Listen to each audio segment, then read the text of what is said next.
I'm like, give me the data. It's reinforcing the behaviors that ultimately we want to do, and it becomes Yes. an enabler.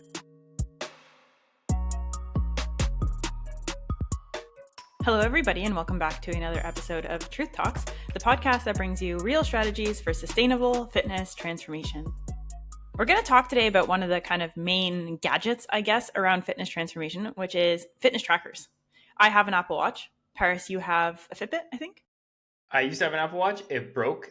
You were there when it I shattered. Do was you there remember when that? it broke. Oh man, And I that was was tragic. I was still using it. It went slow-mo off the counter. Well, seemingly in my mind, slow-mo. And then it cracked, but I was still using it because it was still working, but you just couldn't tap the screen.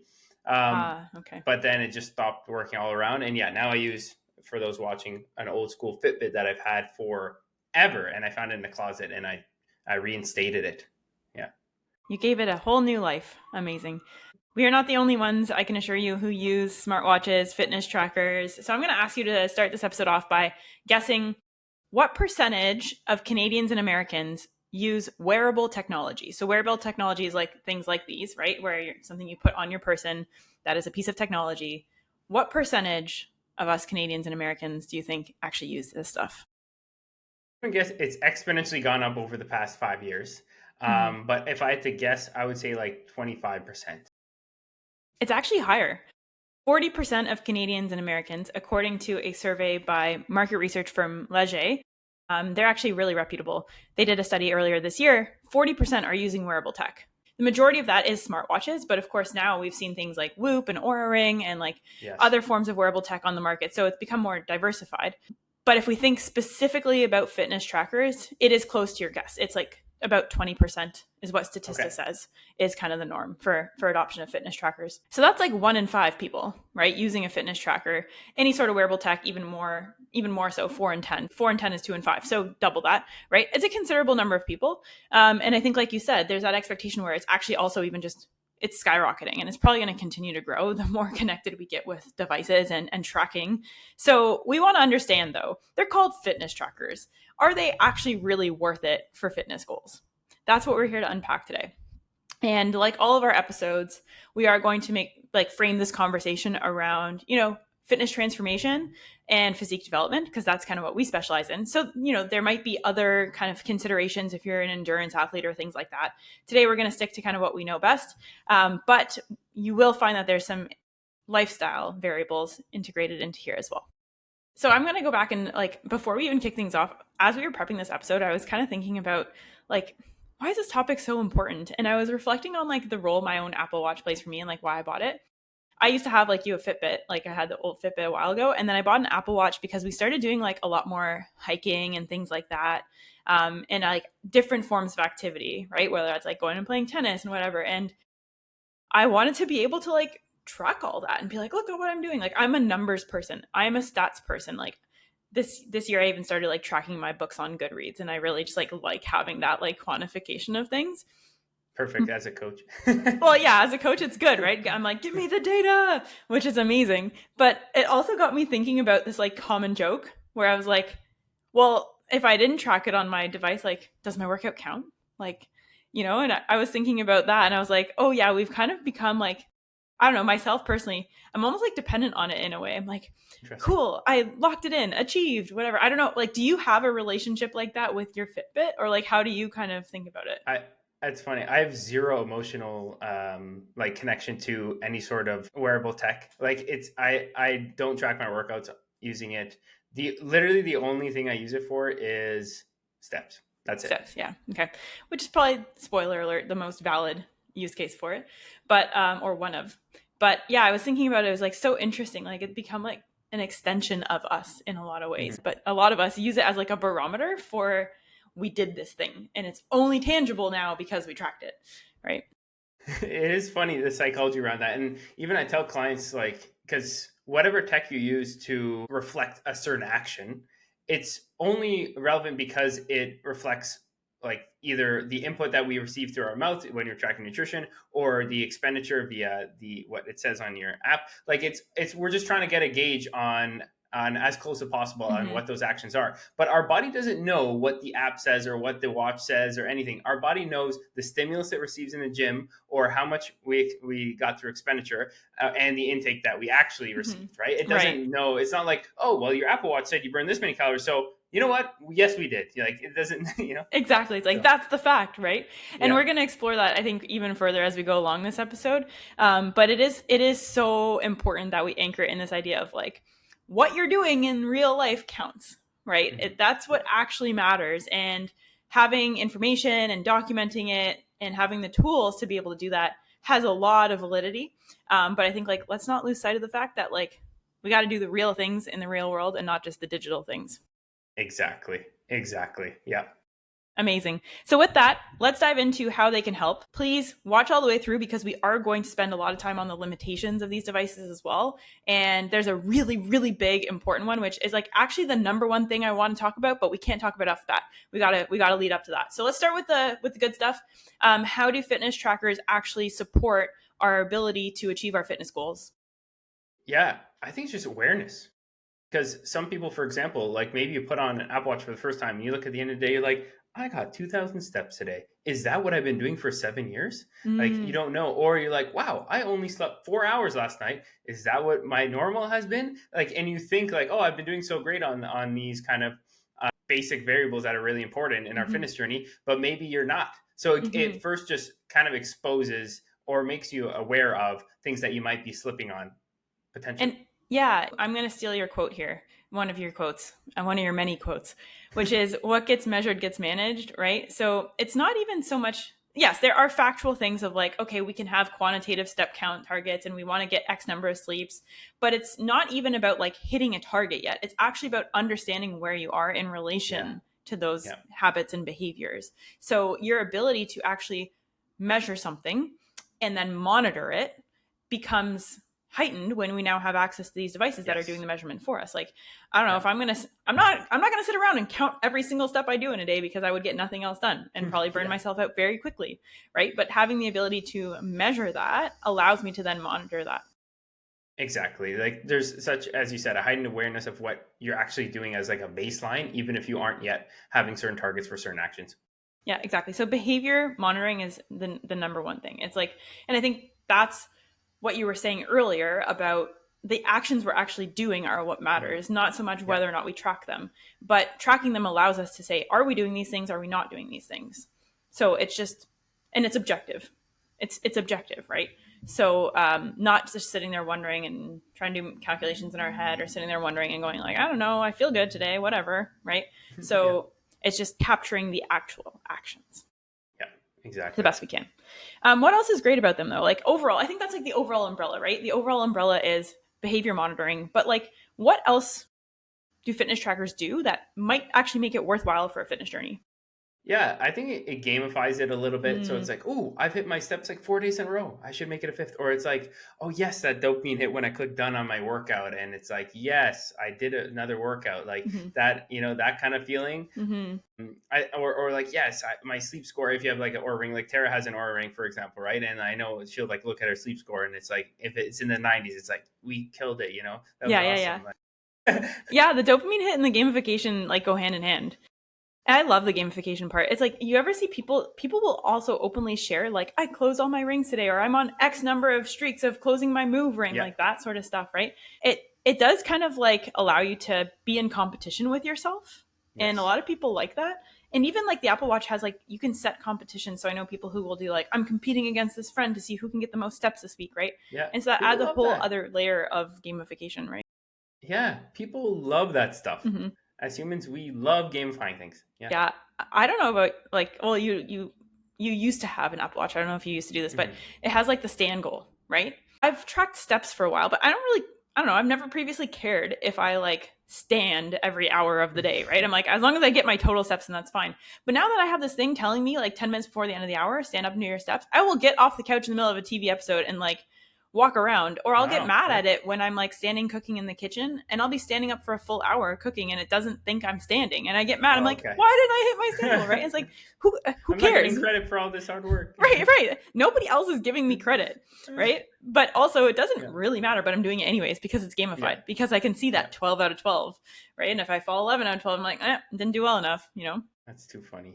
But I think that brings us to the next benefit of this, which is just the accountability. Yeah. Right. And the accountability, I think the ability to set those reminders. And when we are gamifying something and we're seeing the streak, we kind of we make ourselves accountable to it.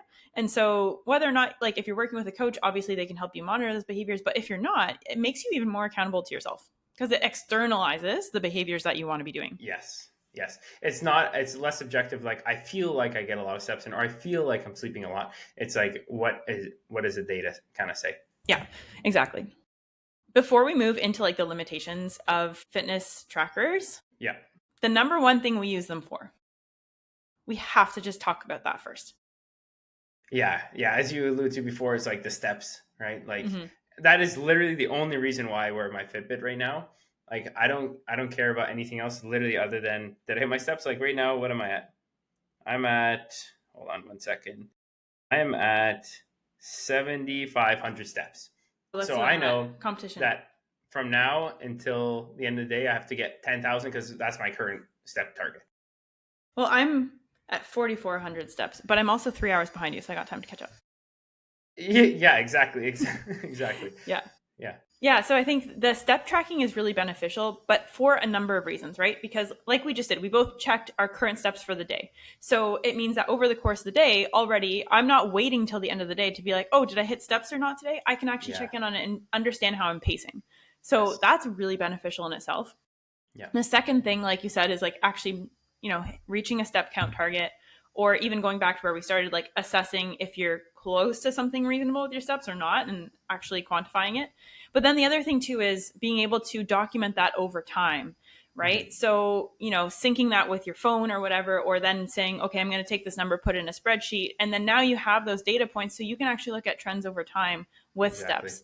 And as coaches, we ask clients to track steps because it allows us to understand, okay, what does their average day look like?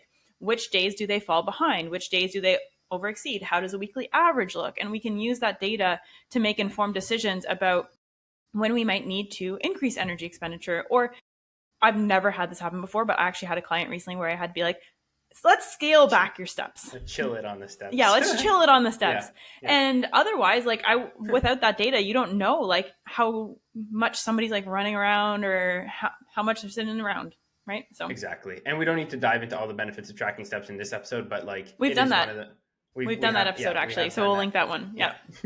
So you got to check that one out for that. But yeah, steps is the main thing. And then I guess like the second one could be, it keeps you accountable to going to bed better. Like I know even for Tara, like she will try purposely to maybe get to bed a bit earlier. Interesting. Or like, her total sleep score, just because she wants to see that it's better on the app, right? Which I've heard a lot of other people do as well. So it like makes you more motivated to check that sleep box in terms of quality sleep and quantity of sleep, because you know that it's going to show you a number and you'd rather see that as a positive one.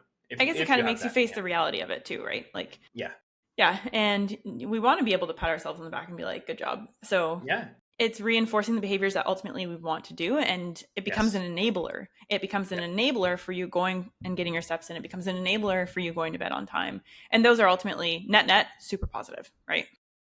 Exactly. And I even know like the Whoop, I think, has like a recovery, and same with the Oura Ring, like has a recovery. So I know like if you go out like drinking all night, it'll show you at like your recovery or like readiness score or whatever is like 20% of what it could be. And then maybe if that's always happening, you're like, oh, like maybe I want to maybe go partying out less because I don't like the next day. Obviously, you should know that you feel like that, right? Right. Also, you shouldn't need something to tell you feel like crap. But for some people, it's like an added like reminder of, hey, the score is low today, and then maybe you're less inclined to want to go partying all the time because you don't want to see that.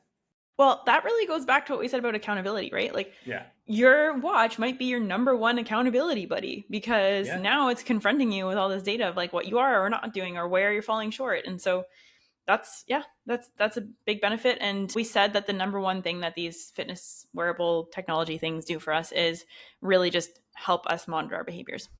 And the number one behavior that we can manage is steps. And then like secondary to that, with depending on what device you have, is sleep. And so like those two things together really can actually make a huge difference in your fitness journey. Like those are two very strong pillars when it comes to like taking charge of your fitness goals.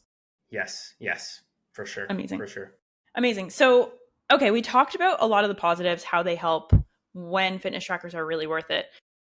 Is there anything else you want to say on like, hey, they help us do this, before we now talk about the number one thing I actually want to talk about, which is one big limitation? No, I think we highlighted the positives pretty well. Okay. Yeah. All right. So I need like some sort of like drum roll thing here. The number one challenge I have with fitness trackers, and this is one thing I actually like, I never look at this on, okay, I shouldn't say never. It's there. When I look at my Apple Watch, the data's there, but it's the thing I usually ignore. But I think that most people pay most attention to this. And you know what I'm going to say. So I'm going to say it. Calories. Yeah. Calorie tracking on your fitness device. It is probably one of the most misleading stats we can see from a fitness tracker. And one of the ways I think fitness trackers actually might do us more harm than good. If you don't have the awareness of like why you shouldn't look at that, right? Well, yeah, like, I agree for sure. It's so inaccurate, and it doesn't tell you anything that you would take actionable action on. It doesn't tell you any. It's not like data that you're like going to make the informed decisions on what actions you need to take via looking at, right? Like it's like why it's just completely irrelevant. Well, I actually want to unpack that, because let's talk about why you shouldn't make actionable decisions off that data. Well, the first reason is like, if we look at energy expenditure, which is calories, right? So the calorie thing on your app telling you, okay, I burned this many calories. Say right now it's telling me I burned 217 calories. That in itself is actually inaccurate as a calorie expenditure level. And this has been studied. There have been research labs that have looked at fitness trackers across different brands. There's a great study done on this that we'll link in the show notes here as well. So you can, if you're interested and you want to read up on it, you can totally go look at it. But they looked across all these different brands of fitness trackers. And the actual energy expenditure that they tracked was off by as much as 30%. 30%. And now you take that 30% and you take it in either direction, and we're all over the place, right? So if you are looking at your fitness tracker to tell you how many calories you burned in a day, it's not going to do that effectively. And then people will go and then eat differently because of that. And then it's like, wow, like now, like, what are we doing, you know? And like, even just working with so many people at this point, you realize people are like 7 standard deviations away from the mean, or at the mean, or the opposite way, 7 standard deviations away. So as if your watch is going to accurately predict where you happen to fall within that such extreme range, you know, at any, like for any given body weight, 2 people at the same body weight, living perceivingly the same lifestyle, could have extremely different calorie needs, like significantly different calorie needs. Like we've had people who weigh like 150 who will maintain weight on like the same or more calories than somebody who's like 200. And make the math make sense? It doesn't. So like as if these calorie estimates are going to be anything useful. Metabolic rate is just so hyper personal. Like your watch can't tell you those things. And like people will say like, oh, well, it knows my heart rate, so it's not affecting my calorie burn. It might affect the calculation that they use in the device, but that doesn't actually match how your body's actually using and expending calories at an individual level, right? So we have to remember that all of that is algorithmic. Like they collect certain pieces of data from you, like you put in your height, weight, gender, you know, they know your heart rate, that kind of thing, but they apply it to a calculation that is generalized. So that explains why there's such a large margin of error when it comes to calorie tracking with these devices. But I want to go just like one step further and talk about like why you should never use calorie data from your fitness tracker to make decisions about what you do in your fitness journey. And I think the first one, and then I'll pass it to you because I know you got some great ones too. The first one is like I just said earlier, like if I look at my watch right now, oh, I just burned 3 calories since I last checked 2 minutes ago. Wow. It tells me I burned 220 calories today. That is taken from the quote unquote exercise that I have done today that it perceives me having done, right? So that was like the couple of walks that I did this morning. I haven't hit the gym yet, that sort of thing. But I can tell you for a fact, I know I have burned more than 220 calories today because that number is coming from like what it thinks I've done as incremental exercise expenditure. It does not take my basal metabolic rate into account. So I think with some people, they might get fearful of calories because they're like, all day long, all I burned was like 220 calories. Like, no, like a lot more going on behind the scenes. That's what it's telling me as like an incremental exercise calories burned. And I don't think as many people understand that as they should, right? So then when you go and eat something that's like, okay, this, I don't know, snack has 200 calories, it feels like that's the equivalent of like your whole day, which is kind of demoralizing. It is, yeah. Like some, I would say probably include BMR like into the equation, but it's still Right. off. So It's still off. Yeah. yeah. You're right. Yeah, this You have one to go through doesn't, it. right? Yeah, This one, the Apple Watch doesn't include BMR, but those who do will still be off for sure. That inaccurate reporting is still a factor. Okay, so anything else on like the limitation of assessing calories from fitness trackers? I don't think so. I just like, and I just also want to highlight the point of like we've talked a lot about this in other podcasts of like the role of resistance training, because if you're trying to manipulate your body composition, you're most likely doing resistance training as like your main thing. And we don't care how many calories you burn. Like people will be, oh, this was a great workout. I burned 750 calories. Like on my watch, like who cares? Like I don't give a crap about how many calories you burn during your weightlifting session. It's completely irrelevant. That's not like the point of why we're resistance training. We've talked about muscle retention or muscle growth and a million other things in other podcasts, so I won't dive in. But it's like it doesn't really matter what it says. Like I could not care less whether my workout it tells me I burned 300 or 800 calories. Like it's besides the point. For people who maybe don't have as much experience understanding that, though, they'll see like one workout. Okay, today I burned 800 calories in my workout. The other day I burned 300, and they will start to like change their diet based on that. And what ends up happening when you start making those like variations is like you're like, oh, I have more room to eat because I spent all this expenditure on whatever workout today. The problem with that is then you start to lack consistency with your nutrition. Yeah. Right? You don't develop the structures, the consistency. You're actually messing up the other data in favor of your calorie expenditure data, which is already inaccurate to begin with, right? You're not allowing yourself to collect accurate or consistent nutrition data. So if you're trying to make decisions on like, okay, do we need to increase expenditure or decrease expenditure, or do we need to increase or decrease food or keep things the same? You can't analyze that effectively because you're all over the place based on this falsified data that your watch is telling you. Exactly. Yeah. Exactly. Yeah. So, okay. Number one limitation of fitness trackers is the inaccurate calorie reporting. So please, if you're using them, do not rely on the number. However, because we like to always explore the nuance in the gray zone, I am going to suggest one potential way we could sometimes, on occasion, use that calorie data, which would be maybe in analyzing trends over time. Maybe I know my baseline is typically somewhere around this, but maybe some days, like the days where I would bike to volleyball, play volleyball, hit the gym, bike home from volleyball, and have all that, I could see that, okay, my calorie expenditure went up on those days. And I would only use that data as like a trend and be like, that was a high expenditure day. But I also don't need my watch to tell me that. I know if I'm biking. I was just about to say. Yeah, it's like, exactly. You're the one doing things. Yeah. Right. I'm doing the movement, right? And that's basic. Like you said, you don't need your watch to tell you that, but that is the only potential use case I could think of for that. Would you agree with that? Maybe, but like we're just trying to choose things to be pro tracker with. Like I like, just as you said, you kind of know, and like also you would see like your steps would be higher for that day. Like it's just I still don't think it's relevant ever, but you're nice to give them. I'm trying to be nice. I'm trying to say like, I don't know, if you're just really starting from the basic baselines and you're like, all right, but cool. Then who even cares if you have one day that's higher, like whatever. Yeah, it doesn't mean anything. Like it really doesn't mean anything. Yeah. So I tried to find a pro in that, but you did a good job. I'll give you that. You did a good job. Thank you. Just trying to, there's two sides to most coins. So no, it's good to play devil's advocate to our own points. Yeah, it's good. Yeah. So here's another limitation I want to throw out, which I think doesn't always apply, but in some cases it could, right? You talked about the idea of like the ones that track sleep. Like I don't actually track sleep on my Apple Watch because I charge my watch overnight instead. I don't like sleeping with it on. It doesn't feel very comfortable.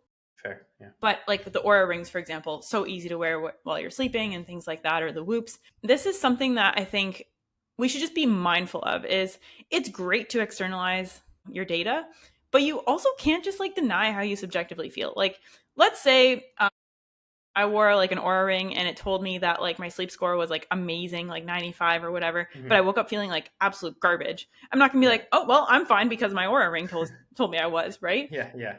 So I think we do need to be mindful of like our subjective experience as well, and like how we Yes. feel. I'm not sure if you have a perspective on that. Yeah, just don't lose sight of like being in touch with your own feelings, I guess. Mm-hmm. On the flip side of what you said, like the opposite, I think is the bigger issue. Because if it told you had a great night's sleep, but you don't feel great, maybe you'll convince yourself to still have a great day. And I'm all Right. for that. It's But on the positive. other side, if you feel like, oh, wow, I'm well rested today. Oh my gosh, yay. And then you look at your watch and it's like 30 sleep score. And now it's on, oh, my workout's going to suck. Oh, my work day, my cognition's not going to be there. But like, if you didn't see that low score, maybe you would have just had a fantastic workout, crushed it and crushed your work day. Yes. So I think like that's the other issue is like you get in your own head if the score is not good.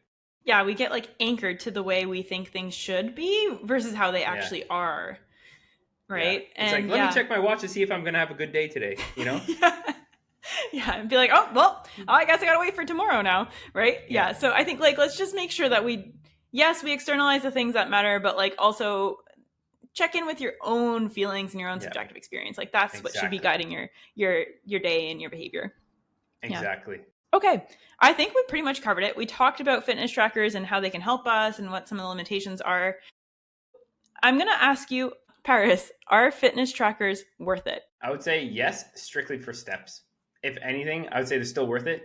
But you don't need to buy, like, if you're budget sensitive, you don't need to go out and spend a bunch of money. Mm-hmm. And like this is going to sound savage, but most people, majority of people should take all the money they spend on supplements and these trackers and freaking get a good coach. Like, I'm sorry. There's people that will buy the newest phone and the best freaking Apple Watch or Ring, all the supplements that don't do anything. But when it comes to coaching, they're like, oh, that's like a little too much money. It's like, well, it's like, okay, choose your battles and then fine, just don't make any progress, because you could buy all this stuff and all the supplements and make zero progress for years. And how do I know that? Because I see it all the time. If you're looking for personalized feedback on a screen, a coach can really give that to you. Yeah. Obviously, I'm biased, but again, I have coach for a reason. Courtney's coach for a reason, and it makes me upset because I see this like a lot. Yeah.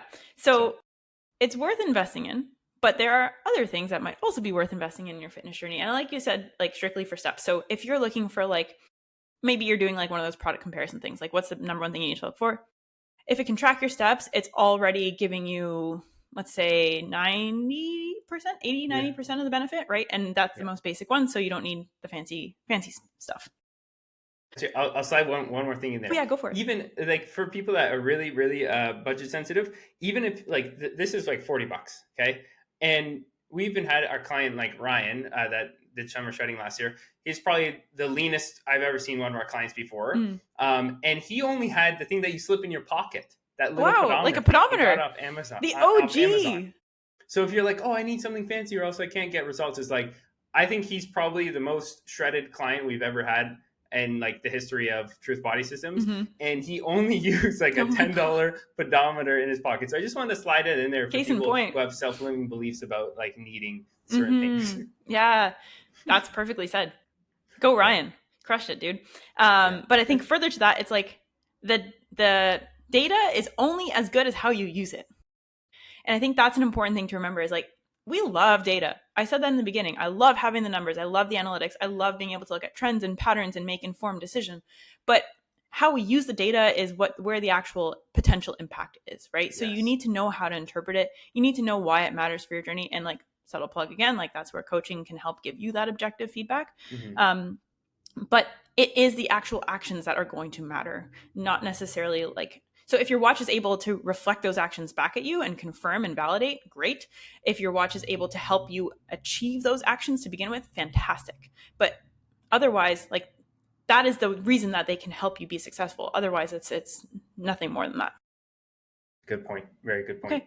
So we did it. I think that's it. I'm looking at our notes and I think we covered everything.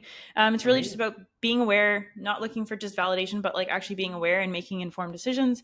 We want to be consistent. We want to have consistent data inputs. And we also, though, want to make sure that we are taking any fitness tracker data into consideration with other variables. Nothing stands alone, right? So other variables like those subjective ones that you spoke about, like how do you feel after a good night's sleep? Is your body actually physically feeling recovered to you or not? Did your workout feel good or not? Not just how many calories you burn, like all of those things, like making sure we don't lose sight of that in the process. Exactly. But again, like, if something can make your fitness journey more fun, I think the further you get into your fitness journey, the more you'll realize it's just about doing the boring work for like stupidly long periods of time. And anything that can make that quote unquote boring work more fun or more gamification and keep you in the game of fitness, I think Yeah. is fantastic. And So if yeah, this is one of that's the a things good that point. helps you stay in the game and enjoy it more, then let's go. I Let's do love it. that you said that. No, that's awesome. Yeah. That's awesome. Sweet. All right, everyone. I think that wraps up this week's episode of Truth Talks. In the show notes below, we will link you to the research study on the accuracy of fitness trackers and also our episode that we did on step counts and why that's important and why we think that that is the thing that makes fitness trackers worthwhile. So if you have any doubts as to whether there's validity in that, go check out that episode. In that episode, we answered the question, do you actually need 10,000 steps? So just as a little bit of a teaser, you got to watch to find out. There So, we go. all right. So without further ado, we will leave you for this week. But before we do, we just want to remind you, please, if you haven't already, press that subscribe button so you don't miss out on future episodes. And we also post shorts clips of these podcasts. So even if you subscribe and don't watch full episodes, you'll have access to all of our shorts clips in the feed so you can get the highlights along the way. All right. So without further ado, we'll leave you for this week. Have an amazing week ahead, and we'll be back in your feeds with another episode of Truth Talks next Monday. Bye for now. Great day.